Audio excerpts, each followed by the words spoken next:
Frodan, I have a build on Cloud Kingdom. So far, I've lost 0% of the time to Blink Stalkers.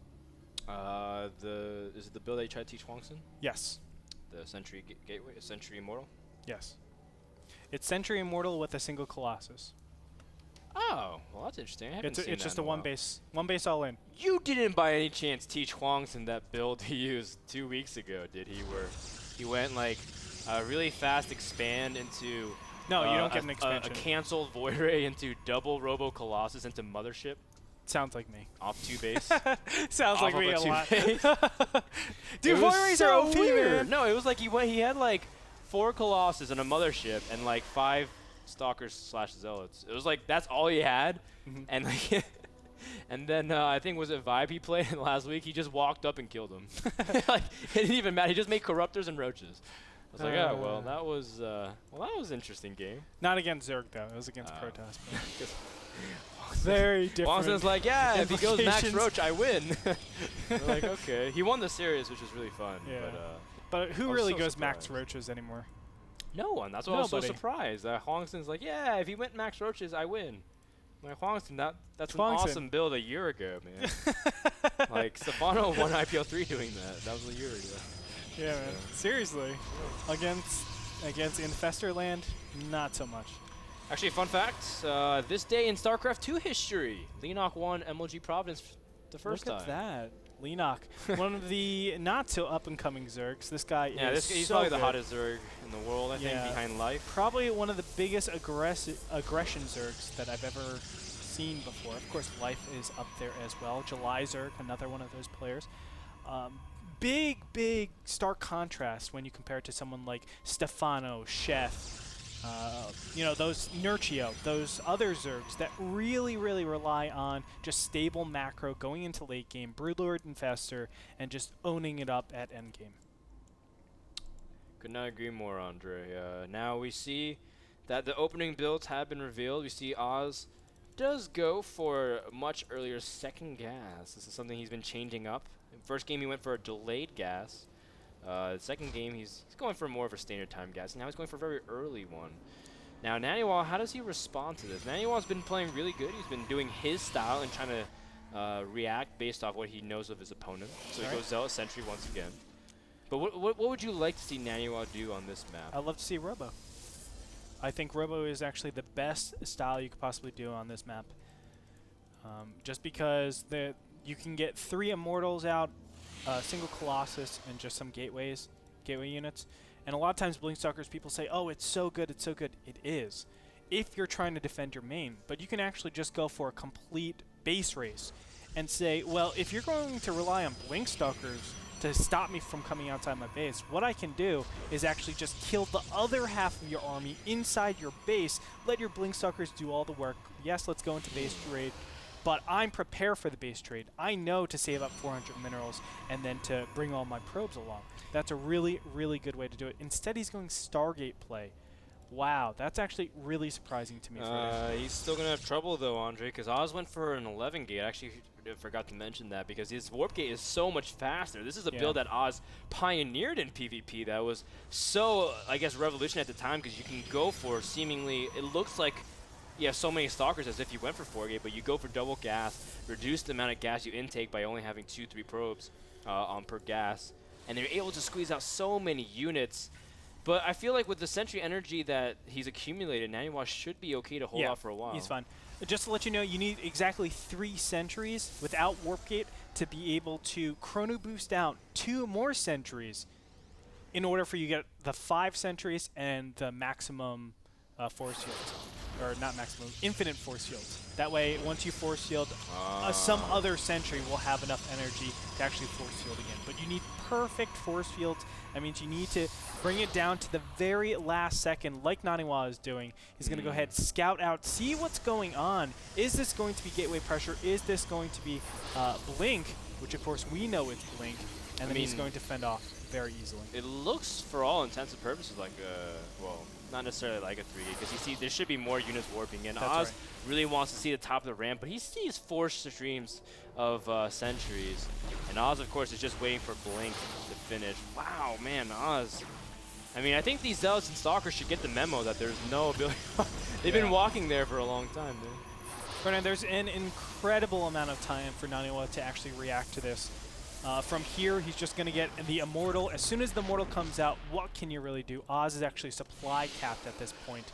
Very unfortunate because guess what? His gateways, not on cooldown. He could be warping in units. This is a lot of time that he's wasting over here. Just because he had 3 pylons in front that he was banking on, actually relieving that supply cap. From here, Naniwa just going to take an amazing advantage. He has his Immortals. He has not only that, Stargates, not Stargates, but Phoenixes, and that's going to actually help out with just making sure his opponent isn't taking that expansion. Now Oz does have Blink finished, and Naniwa has 1 Immortal out. Still very tough for Oz to do this. Oh, he blinks 1 Stalker very aggressively, gets ahead. Now a mass blink as well. Naniwa let it go down for half a second, and this is what he gets. Really unfortunate. Whoa, 1 millisecond making a huge difference, although the Immortal's still able to add in a good amount of damage, and the Stalkers are taking heavy damage from the Zealots, but man, Naniwa lost way more than he should have there. That's right, Frodan. And it looks like he's just going for a Zealot Immortal from here. I think the best option is actually to go for the Robotics Bay, but I love Naniwa's idea of this. Now, it looks like another Blink is going to come up here, really kills that Immortal super fast. Remember, 1 Immortal costs as much as 2 Stalkers. How many Stalkers did he just lose right there, Frodan? A lot more than 2. Yeah, he lost 3, at least 4 maybe? Oh, and Naniwa can pick up the rest of them and really work them on. Nice! That's so cute, man. Yeah. 3 Phoenixes now. Now, the Phoenixes do the same thing as the Colossus does. It breaks down Force Shields, but Phoenixes need to be used beforehand. Ah, very nice. Disabling the sentries as well. That's right. And now Oz has to retreat. Now Oz does have a lot of resources banked. So he was going for an expansion. I guess he wanted to set up a huge blink in and try to kill off probes and get an advantage that way.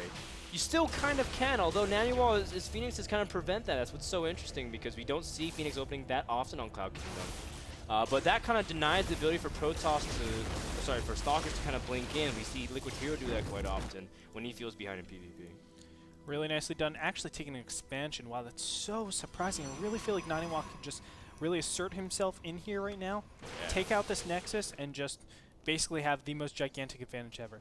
What he's scared of in this position is the pylons around the map. He knows this 1 pylon is here. If there's another pylon that actually really, really hurts him, of course, some sort of huge counterattack could do monstrous amounts of damage. And if he doesn't do good damage, doesn't take out the Nexus or something like that, then he'll be so far behind. But now, I guess he feels comfortable. He's going to push out here. It's a lot of Phoenixes. Now, this is... Just think of it this way. If he wins a single battle... 4 Phoenixes now. If he wins a single battle, all warp-ins directly after that are null. They're void. They won't work because they're just going to get picked up. That's so very important. Unfortunately, Naniwa is not going to assert himself across the map. You can see Oz has pretty nice positioning overall, but his tech is super far behind Frodan. That means that Naniwa has a pretty large advantage. Yep, and Naniwa has 2 Immortals out, so he's very safe against the Stalkers. Overall, it seems like we have kind of a reset. The Phoenix is still trying to come in and harass. Nice pick off there from Oz. Naniwa hasn't really been able to harass at all, but he's still getting good information on his opponent's base. Seeing really nothing but gateways, that means Oz is just going to stick on Blink Stalker for a while. Yep. But I feel like Naniwa, when he has 3 Immortals with a 4th coming out, he is going to be very, very nice against this composition. Yeah, I don't think Naniwa is really in a losing position at all. I mean, it's going to be very hard for him to actually lose this. Of course, if he donates to Phoenixes the way he's doing it, that's actually one way to really mess things up. He's fighting out in the open too, where his Immortals can kind of get picked off and chased down. He needs to be careful with that. It's fine to actually just drop back all the way to your natural. Know that Sentry Immortal is going to be invincible against Stalker Sentry, and just relax. Just get Zealots, get Sentries, get Immortals, and you're fine. It looks like Oz is just going to go up the front. Now remember, he does have the option to actually attack into the main. I don't think Oz can do anything. Naniwa doesn't want to get force fielded. Does have 1 mortal trap, but there are 5. Has to prevent the other 3 from being able to get in. This is a pretty good job from Oz to deny any kind of Immortal from engaging, but in fact, nothing's really engaging. Just a couple of stalkers getting picked off, and that's a great response from Naniwa not to force himself down in an aisle that's not going to be open. Yeah, that's fine. I mean, Naniwa, all he has to do is actually keep making more Zealots. You can see these Immortals are getting actually torn apart pretty nicely. They're actually focusing down on the Zealots. Naniwa actually fumbling a lot right there, but I think he will actually stabilize. You can see he's warping in more Zealots. Of course, Oz is warping in more Zealots because he doesn't want those Immortals dealing a lot of damage against those Stalkers. I feel like that battle really went Oz's way, and all of a sudden, you know, I felt Naniwa's unlosable situation turns out to be the Immortals are all jumbled really too. bad. It has to be very cautious. Yeah, the force fields from Oz were awesome, near perfect to section off the Immortals. Oh no! Oh, the Colossus! This can add a huge tide-turning change considering how much investment it is. 300, 200, Oz taking some free damage. Zealots are also getting very weak. That's going to allow Naniwa's Zealots to come in, and Oz's supply is now dwindling a lot considering this Colossus was a great choice to make sure Zealots are not buffering, letting the Immortals do all the damage in the world, and Oz, his supply of the army is dwindling. That's right, Frodan. That Colossus, the single unit, actually helps out immensely, killing the Zealots a lot faster, allowing the Mortals to target what they want to target, those Stalkers. You saw how fast those Zealots just evaporated, and now the Immortals are just going to pave the way for victory. There's really no way that Oz can confront this army. You can see the supplies are massively different, 91 to 72. Oz has one more shot for this, I think, and that's going to be defensively. He's getting a robotics facility. I feel like he's really closing the door there. He has to rely on Naniwa making a mistake, and I feel like going into Templar tech would be probably the best way. I know that sounds crazy, but get Templars, get those Archons, get charge lots, and then try to overwhelm this army, because Immortal Colossus is going to be way too powerful against Stalkers, and then delayed Colossus some more. Yeah, I know exactly what you're saying, Andrea. If you get like Zealots charge, maybe a couple Archons to kind of soak damage and also add AoE against their Zealots, and you engage them in the open without pumping up. I mean, Colossus is pretty much not effective if they get surrounded immediately. Yeah, that's right. Mortals don't know where to shoot because their AI is awful. And then a good way to actually do it is take a third base. You aren't really planning on saturating it, but if your opponent doesn't do anything, then it's fine. You have a third base a lot earlier. But what it should do is draw your opponent out. You can cancel it. You can do a series of things. You can just leave it there and not probe it up. And then you have these Zealots, you have these Stalkers, you have these Archons that can just surround your opponent from all angles, and then voila, you're in a great position. Very nice job with that flank by Naniwa, just making sure he has all bases covered and stopping those Stalkers from doing additional pressure. Naniwa just trying to assert himself out in the map. You can see that he's itching for some sort of action. Zealots already being warped in on the mid right-hand position. I feel like Naniwa, he's going to win it here. Yeah, things are looking good for our Swedish Protoss. And guys, remember, this is win or go home. If Oz loses here, he had a much better record than Naniwa. He was 6-2. In fact, Naniwa is literally the last seed in the wildcards, ranked number 16, but showing that he is by no means 16th in skill. Oz losing a lot of Stalkers trying to blink. 4 Stalkers, 5 Stalkers got caught with 2 Colossus. Now going to work on the rocks.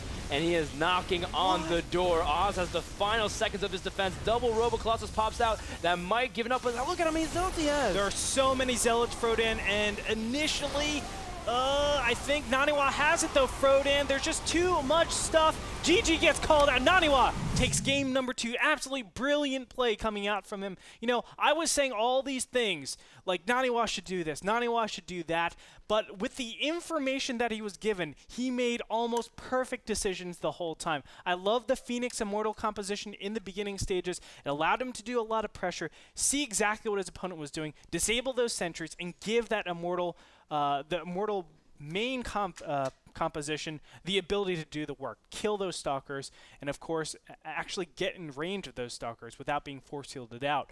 And then through that he was able to establish his natural. There's one little dicey part, but for the most part I felt like Naniwa played that brilliantly. I agree, Andre. I think the set of decisions that Naniwa made to expand, the way he set up split the army was great. I think his patience when he realizes, Oz also geared up a lot of his gas for force fields for one attack. That means because when you go Blink Stalkers, you usually have an influx of gas. Yes. And it's like you always wonder as an opponent, what is he doing with that gas? Is he teching back to something else? Those 4 sentries represented so much of Oz's gas that Naniwa knew he had to hold that position. Well done, and now he has a 2-1 lead. His job is not done yet, but we'll find out when game number 4. Want to remind everyone that the finals are coming up. Andre, I'm very excited. We are doing a live Fierce Fitness at the finals. So No, you're not. Yes, we are. So you guys want to pick up your ticket to have fun.